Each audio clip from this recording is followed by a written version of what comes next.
Paul Václavic, Lo malo de lo bueno o las soluciones de Hécate. Capítulo 8. Sé exactamente lo que piensas.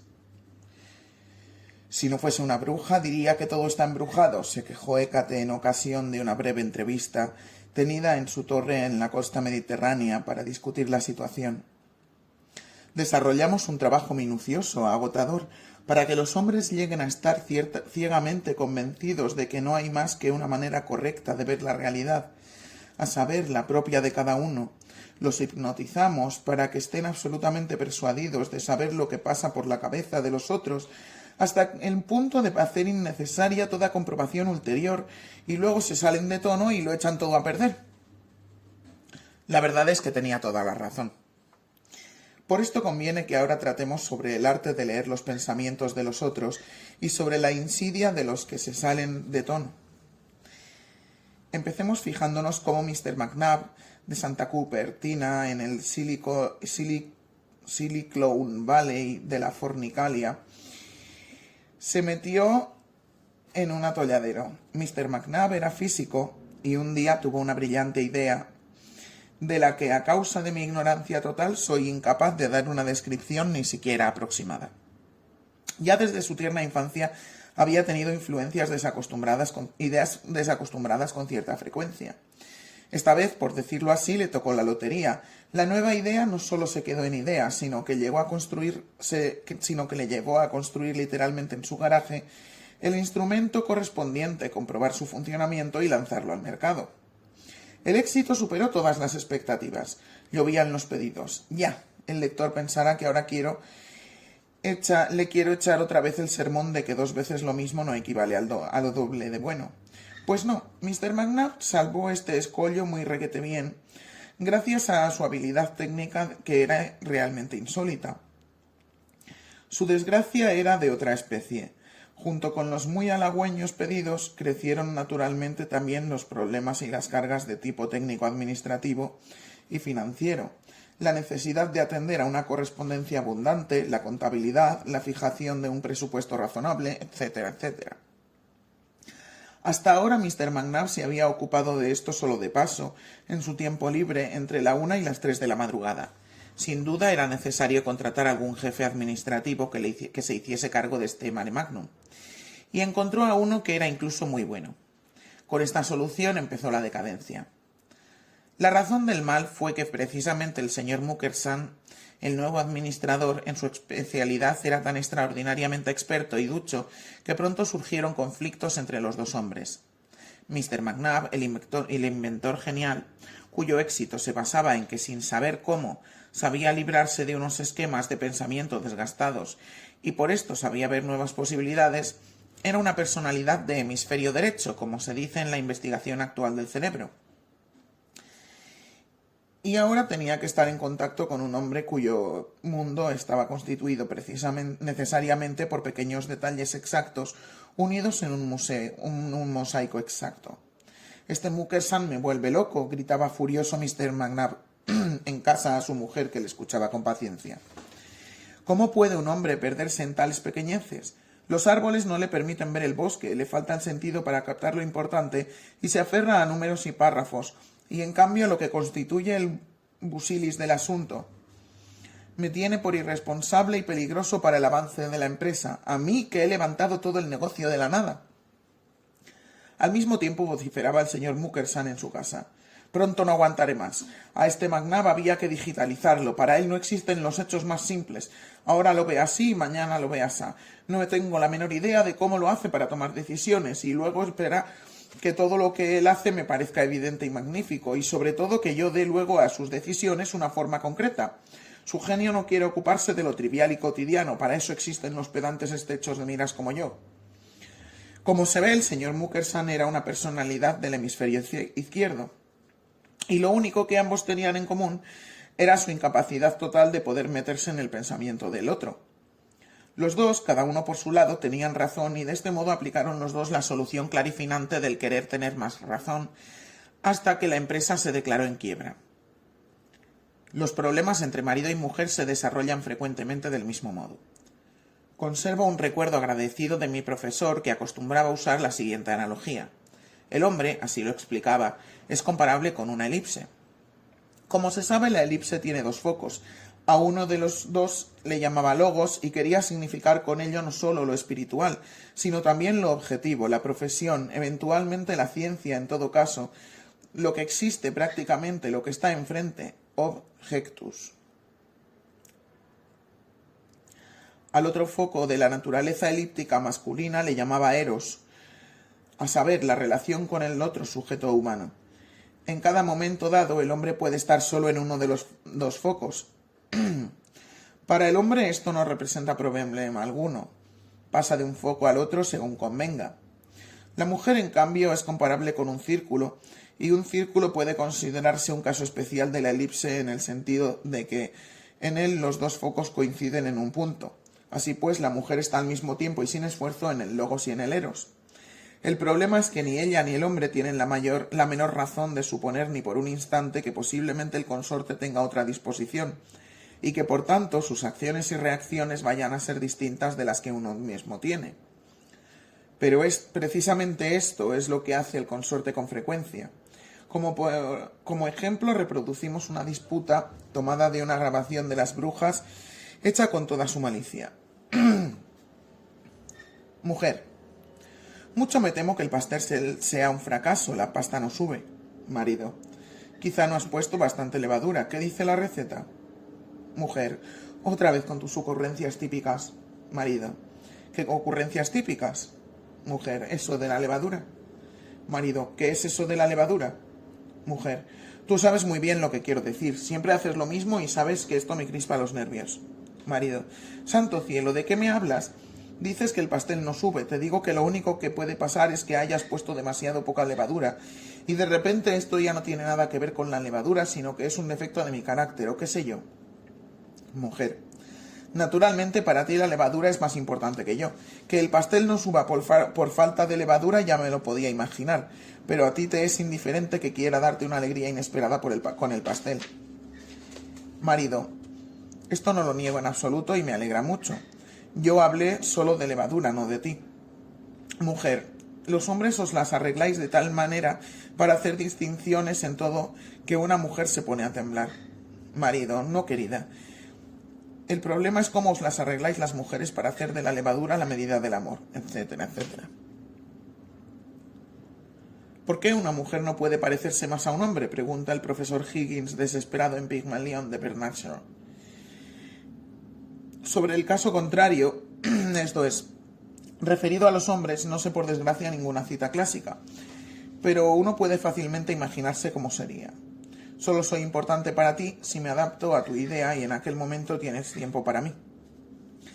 En este contexto podría citarse todavía otra trampa de las que acostumbran a caer las mujeres y hombres en sus discusiones. Pero esto no quiere decir que la trampa no pueda ocultarse en cualquier otro contexto interpersonal. Se trata de la distinción entre los conceptos comprender y estar de acuerdo. Su confusión candorosa conduce a los altercados más elegantes, pues es perfectamente posible que uno comprenda el punto de vista del otro sin tener la misma opinión, es decir, sin estar de acuerdo con él. Con frecuencia se afirma que mujeres y hombres hablan lenguas distintas, pero esto habría que entenderlo más bien en el sentido que Oscar Wilde decía con tanta elegancia a propósito de ingleses y americanos, que una misma lengua los separa. Dicho con otras palabras, precisamente la misma lengua produce la ilusión de que el consorte tiene que ver evidentemente la realidad tal como es decir, tal como yo la veo. Y si pasa que no lo ve así, entonces es que está chalado o es que es malévolo. De un artículo del profesor Ernst Lacey de la Universidad de Zúrich, propongo un ejemplo histórico divertido que él ha tomado del ensayo sobre el entendimiento humano de John Locke. En una reunión de médicos ingleses muy eruditos, se discutió durante largo tiempo si en el sistema nervioso fluye un licor. Las opiniones divergían, se propusieron los argumentos más diversos y parecía imposible llegar a un acuerdo.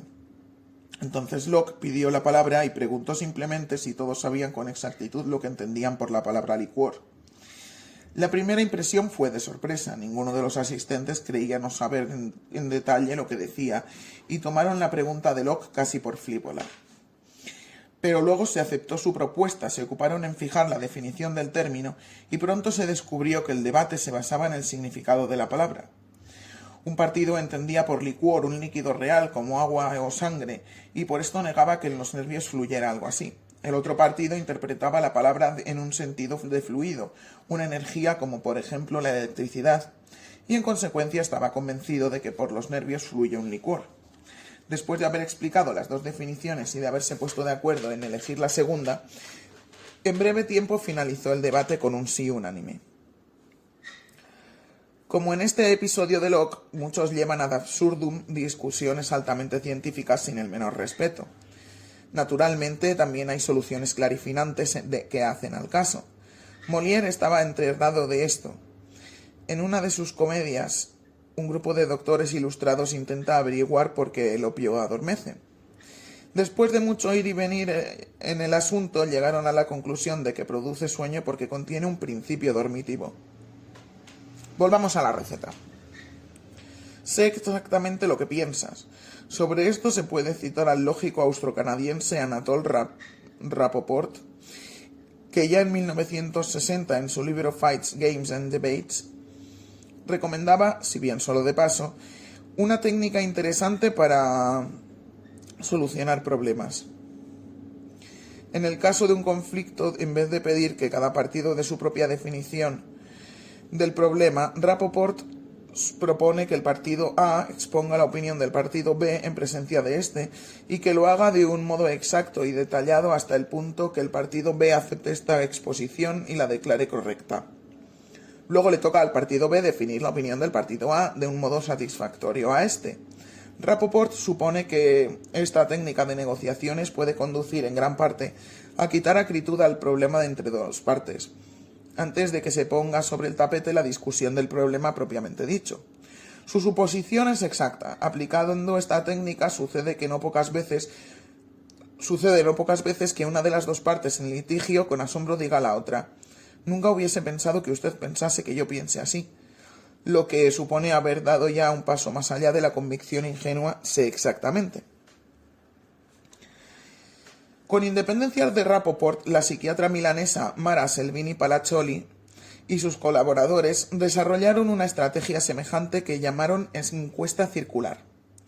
Consiste propiamente en buscar información sobre una relación entre dos personas, no una de estas dos, sino de una tercera.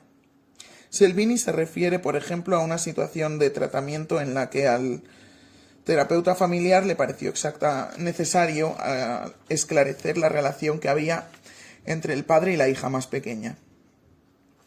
En vez de preguntar individual y directamente a los dos afectados, pidió a la hija mayor que le diera su punto de vista sobre la relación de su padre y su hermana. Selvini explica: supongamos que ésta se pronuncia de un modo crítico sobre unas maneras determinadas de comportarse el padre con respecto a la hermana.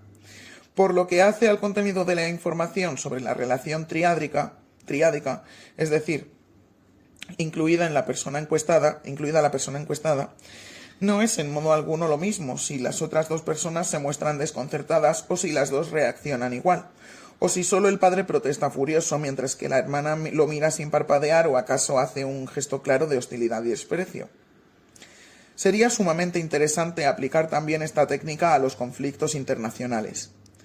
Uno no puede menos que pensar que en un nivel internacional las cosas no son sustancialmente distintas de lo que son en un matrimonio rico en conflictos. Las dos superpotencias no constituyen precisamente ninguna excepción. La misma convicción de saber exactamente lo que la otra piensa e intenta impide abandonar el juego de suma cero. Además, aquí no hay un terapeuta. Y finalmente, la posibilidad de que entre Estados Unidos y URSS se llegue a entablar conversaciones según el método Rapoport es muy escasa, porque para Hécate todo cambio de actitud no podría más que retrasar la solución atómica final, y en este sentido sería desfavorable. Al contrario, en los últimos años hay que agradecer a los esfuerzos de las brujas que los puntos de vista de los dos gallos de pelea se hayan radicalizado considerablemente. El proceso se ha llevado a efecto como sigue. A los americanos se les hizo creer que la amenaza del Este era estrictamente militar. Esto les parece tanto más obvio cuanto que el Este, si se prescinde de los ejércitos del Pacto de Varsovia y de los cohetes soviéticos, no representa para el Oeste ningún peligro especial. A partir de aquí se concentran, pues, en Washington con mayor fervor en tener en jaque al Este con las maravillas técnicas militares cada vez más sutiles. El mando supremo soviético, en cambio, fue seducido de un modo mucho más elegante. Se le sugirió que el Oeste representa para ellos un triple peligro. En primer término, naturalmente, el peligro militar del que solo se pueden defender a condición de poner en juego casi la totalidad de su potencial económico y científico si quieren alcanzar a los americanos. Que la operación suponga quedarse cortos en otras necesidades importantes de política interna y requiera que los estados socialistas satélites sacrificios todavía más grandes es un efecto, por desgracia, inevitable. En segundo término, el Oeste es una amenaza ideológica. En este sentido, el problema es totalmente unilateral, pues parece que el sistema corrupto y capitalista del Oeste es de alguna manera ideológicamente inmune. En el Oeste no les pasaría por la cabeza la idea de interferir en emisoras comunistas. Las toneladas de material de propaganda comunista que se pueden descargar tranquilamente en Occidente no hacen más que provocar bostezos. Nuestra gente, en cambio, no es inmune. De algún modo, la ideología occidental de la no ideología produce en Oriente un efecto irresistible y fascinador. Y uno se imagina qué pasaría si en la estela de una dimensión militar ya no resultara tan convincente la necesidad de cerrar herméticamente la patria a influencias externas, y si escritos tan peligrosos como por ejemplo el Times de Londres o la Neue Zürcher Zeitung les estuviesen más fácilmente al alcance de la mano. Y en tercer término, el Oeste representa una seria amenaza económica. En este aspecto, el Este no tiene prácticamente ninguna contrapartida. ¿Qué pasaría, por ejemplo, si se hiciese cada vez más necesario recurrir a las industrias petrolíferas occidentales con sus métodos supermodernos de explotación para perforar los depósitos de petróleo bajo el mar del norte siberiano y la estructura económica del bloque oriental se viera expuesta a una penetración radical capitalista? Es mucho mejor entonces para el Este que se mantenga la amenaza militar que estos efectos de la decadencia occidental. Pues ¿qué sería de la mentalidad heroica de asedio que da estabilidad a la política interna? ¿Qué sería de la defensa de la patria sagrada que a todos obliga? ¿Qué sería de la permanencia del principio básico bidimensional, quien no está conmigo está contra mí?